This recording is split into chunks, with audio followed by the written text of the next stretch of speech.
Orijinal və saxta adapterləri necə müəyyən edə bilərik? Bu videoda onun haqqında danışacağam. Adapter almazdan öncə ilk növbədə hansı markalı telefon üçün adapter alacaqsınızsa, onu internetdən rəsmi səhifəsindən axtarırsınız. Adapterin ilkin görünüşü haqqında məlumat əldə edirsiniz. Yəni adapterin loqosu hara yazılıb, üzərindəki vaxtı necədir, çıxışları hansılardır, adapterin vilka hissəsi hansı formadadır.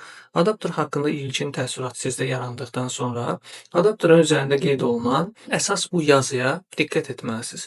Yazıda loqo, QR kod, CA işarəsi və digər işarələmələr hansı ardıcıllıqla düzülüb? Adapterin çıxış gücü, gərginlik və cəryanı nə qədərdir? Əsas bu parametrlərə diqqət edirsiniz. Qeyd olunan parametrləri yadda saxladıqdan sonra real adapterin alınması zamanı diqqət edəcəyiniz şeylər. Adapterin kütləsi. Orijinal adapterlar saxta adapterlara nisbətən daha ağır olur. Əgər iki adapter varsa, onların müqayisəsindən müəyyən edə bilərsiniz. Üzərində olan yazı, loqo, QR kod və sair çapın orijinal adapterlarda daha oxunurlu, daha aydın olmasıdır. Saxta adapterlarda isə bu yazılarda müəyyən qədər sürüşmələr və ya bulanıqlar mövcud ola bilər. Bundan əlavə, əgər əlinizdə hər hansı bir adapter varsa, onun orijinal və ya saxta olmasını telefonu şarj edərkən müəyyən edə bilərsiniz. Orijinal adapterlar saxta adapterlara nisbətən telefonu daha sürətli şarj edir. Bununla yanaşı, orijinal adapterlar az qızır, saxta adapterlar isə çox qızır. Orijinal adapterların çıxış gərginlikləri sabit olur, oynamır. Saxta adapterlarda isə çıxış gərginliklərində müəyyən oynamalar